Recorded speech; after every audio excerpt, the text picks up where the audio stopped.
Hello everyone. आज हम anatomy and physiology का चैप्टर 15 स्टार्ट करने जा रहे हैं, जो कि है रिप्रोडक्टिव सिस्टम। चलिए सिलेबस देख लेते हैं कैसा पढ़ना है हमें इस चैप्टर में। सबसे पहले हम पढ़ेंगे anatomy of male and female reproductive system.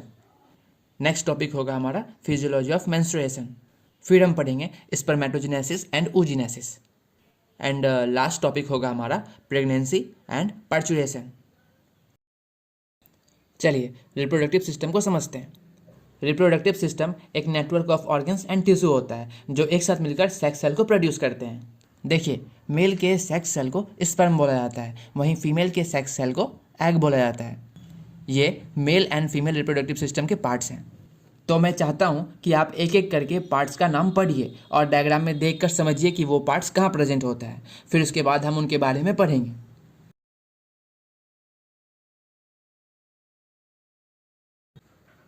चलिए नेक्स्ट टॉपिक है हमारा anatomy and physiology of male and female reproductive system. तो मेल रिप्रोडक्टिव सिस्टम में आने वाले पार्ट्स को समझते हैं। फर्स्ट है टेस्टिस, जिसे टेस्टिकल भी कहा जाता है। ये दो ओवल शेप ग्लैंड्स होते हैं जो स्क्रोटम में प्रेजेंट होते हैं। इनका काम होता है कि स्पर्म और टेस्टोस्टेरोन को प्रोड्यूस करना। सेकेंड समझिए एपिडिडैमस को। ये ट्यूब लाइक स्ट्रक्चर होता है जिसके अंदर स्पर्म स्टोर होता है और मैच्योर होता है। थर्ड है वास डिफरेंस। डायग्राम में देखिए, ये मस्कुलर ट्यूब होता है जो स्पर्म को एपिडिडैमस से प्रोस्टेट ग्लैंड तक ले जाता है। फोर्थ है प्रोस्टेट ग्लैंड। डायग्राम में देखिए, प्रोस्टेट ग्लैंड एक छोटा सा ग्लैंड होता है जो सीमेन को प्रोड्यूस करता है ताकि स्पर्म सीमेन के हेल्प से स्विम कर सके। याद रखिएगा कि जो स्पर्म होता है वो सीमेन में प्रेजेंट होता है। फिफ्थ है यूरेथ्रा। ये कॉमन ट्यूब होता है सीमेन और यूरिन के लिए, मतलब सीमेन और यूरिन दोनों यूरेथ्रा से ही निकलेगा बॉडी से बाहर। एंड सिक्स्थ है पेनिस, जो मेल का एक्सटर्नल जेनिटल ऑर्गन होता है जो कि काम में आता है यूरिनेशन और इंटरकोर्स में। चलिए नेक्स्ट समझिए फीमेल रिप्रोडक्टिव सिस्टम के पार्ट्स को। फर्स्ट है ओवरीज। ये दो ओवल शेप के ग्लैंड्स होते हैं जो यूट्रस के दोनों साइड में प्रेजेंट होते हैं। इनका काम होता है एग को और हॉर्मोन्स को प्रोड्यूस करना। नेक्स्ट है फैलोपियन ट्यूब। ये ट्यूब लाइक स्ट्रक्चर होता है जो ओवेरीज को यूट्रस से कनेक्ट करता है ताकि एग ओवेरीज से यूट्रस में ट्रेवल कर सके। ठीक है। थर्ड है यूट्रस। इसको हिंदी में बच्चादानी भी बोला जाता है, जिसके अंदर फीटल का डेवलपमेंट होता है। फीटल यानी कि अनबॉर्न बेबी। नेक्स्ट है सर्विक्स। ये यूट्रस का लोअर पार्ट है जो वेजाइना में ओपन होता है। नेक्स्ट है वेजाइना। ये मस्कुलर ट्यूब होता है जो सर्विक्स को कनेक्ट करता है आउटसाइड ऑफ द बॉडी से। ये यूज़ होता है यूरिनेशन में, इंटरकोर्स में और चाइल्ड बर्थ में। लास्ट है वॉल्वा। ये फीमेल के एक्सटर्नल जेनिटल एरिया को कहा जाता है, जिसमें शामिल है लेबिया, क्लिटोरिस एंड वेजाइनल ओपनिंग। चलिए वीडियो को पॉज कीजिए और पूरे स्लाइड को पढ़िए एक बार।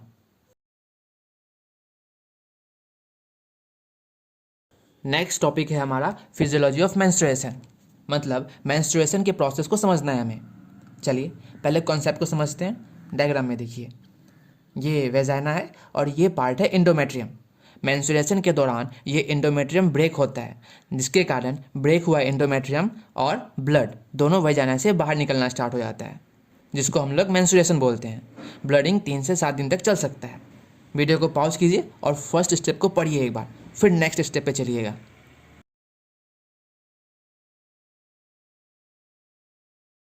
सेकेंड स्टेप होता है फॉलिक्यूलर फेज।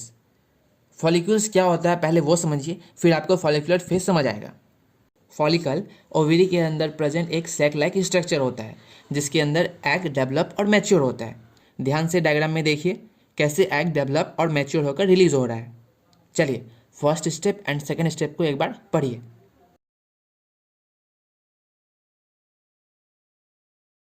चलिए सेकेंड स्टेप को समझते हैं फिर से, जो कि है फॉलिकुलर फेज। देखिए, फीमेल्स में pituitary gland follicular stimulating hormone को रिलीज करता है और ये फॉलिक्यूल स्टिमुलेटिंग हार्मोन स्टिमुलेट करता है ओवरी के अंदर फॉलिकल की ग्रोथ को, और वो फॉलिकल्स प्रोड्यूस करता है एस्ट्रोजन को, जो कि एक हार्मोन है। और एस्ट्रोजन हेल्प करता है इंडोमेट्रियम को थिक होने में ताकि वो फर्टाइल फ्रेंडली हो सके, मतलब इजीली फर्टिलाइजेशन का प्रोसेस ऑकर हो सके जब स्पर्म और एग फ्यूज करें। तो स्टेप 3 में होगा ओव्यूलेशन। इस प्रोसेस में पिट्यूटरी ग्लैंड ल्यूटिनाइजिंग हार्मोन को रिलीज करता है। ल्यूटिनाइजिंग हार्मोन हेल्प करता है ओव्यूलेशन के प्रोसेस में, ओव्यूलेशन का मतलब हुआ फुल्ली डेवलप एग का फॉलिकल से बाहर निकलना। अब देखिए कि जो एग रिलीज होगा वो फैलोपियन ट्यूब में चला जाएगा। फैलोपियन ट्यूब कहाँ पर है, डायग्राम में देखिए। चलिए स्टेप 3 को पढ़िए एक बार।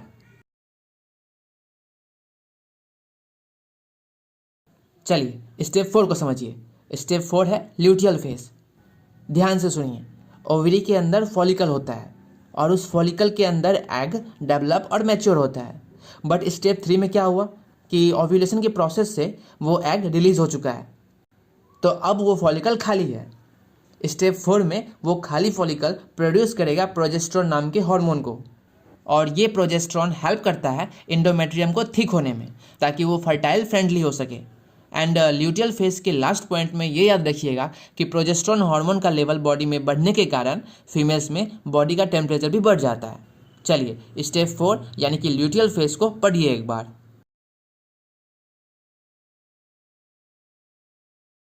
देखिए स्टेप 5 जो कि लास्ट स्टेप है मेंस्ट्रुएशन का, इसमें दो पॉसिबिलिटीज़ होता है, या तो इम्प्लांटेशन होगा या मेंस्ट्रुएशन होगा।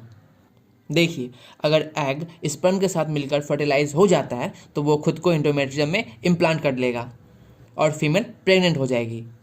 बट अगर स्पर्म एग तक नहीं पहुंचा तो एग फर्टिलाइज नहीं होगा, तो इस केस में इंडोमेट्रियम ब्रेक हो जाएगा और मेंस्ट्रुएशन का ब्लडिंग स्टार्ट हो जाएगा। चलिए वीडियो को पॉज कीजिए और पहले स्टेप 5 को पढ़िए, फिर पूरे स्लाइड को पढ़िए एक बार।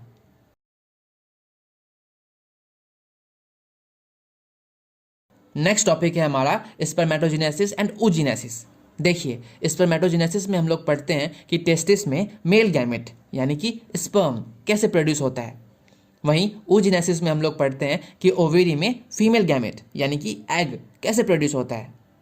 स्पर्म को बनने में अप्रॉक्सीमेटली 64 से 72 डेज लगते हैं, वहीं एग हर 28 से 30 डेज में प्रोड्यूस होता है। यही रीज़न है फीमेल्स में हर मंथ मेंस्ट्रुएशन होने का। अगर एग फर्टिलाइज हो जाता है तो प्रेगनेंसी कंसीव हो जाता है।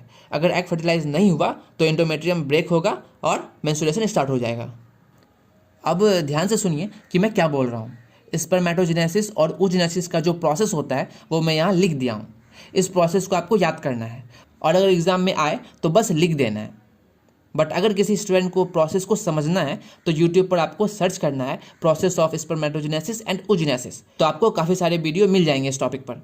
बट प्रोसेस को समझने के बाद भी आपको ये याद करना ही पड़ेगा, है ना। तो आगे आपकी मर्जी। वीडियो को पॉज कीजिए और पूरे स्लाइड को पढ़िए एक बार।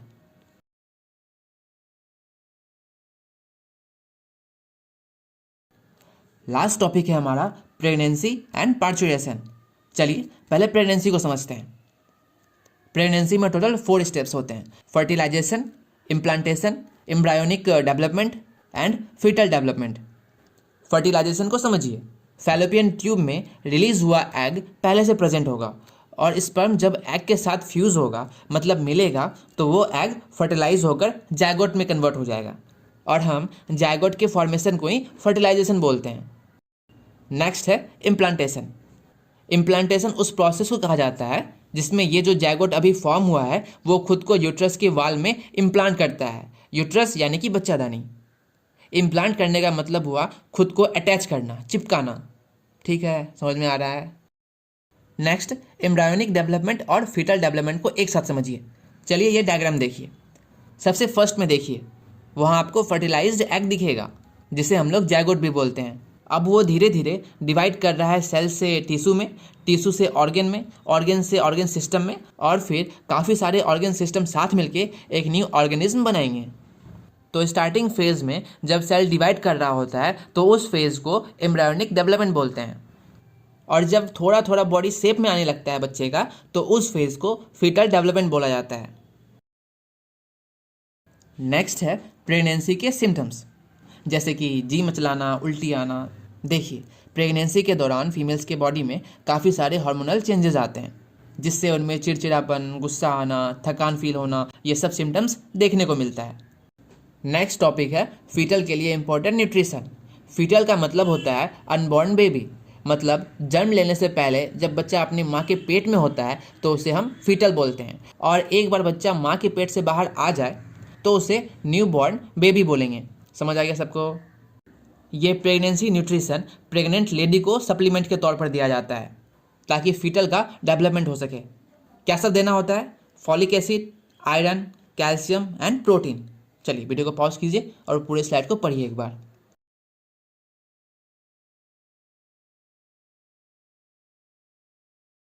लास्ट टॉपिक है हमारा पार्चुरेशन यानी कि चाइल्ड बर्थ। तो पार्चुरेशन एक प्रोसेस है। इस प्रोसेस में यूट्रस अपने अंदर से फीटस को, प्लेसेंटा को और अदर प्रेगनेंसी रिलेटेड टिश्यू सबको अपने अंदर से बाहर निकाल देता है और गेस्टेशन पीरियड को ख़त्म करता है।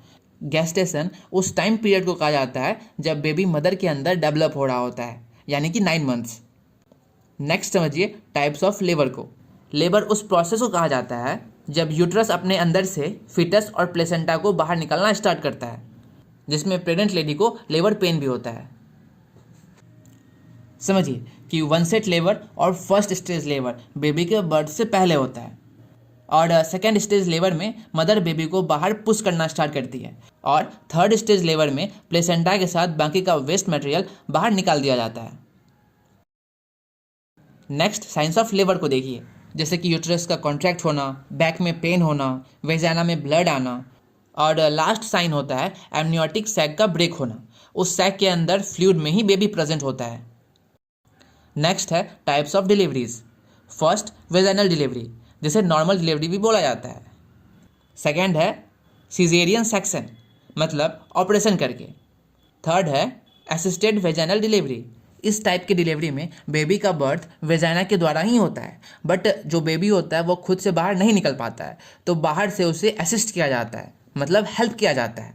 कुछ इंस्ट्रूमेंट्स होता है जिसके हेल्प से बेबी को बाहर खींचा जाता है, जिसमें से एक इंस्ट्रूमेंट होता है वैक्यूम पंप।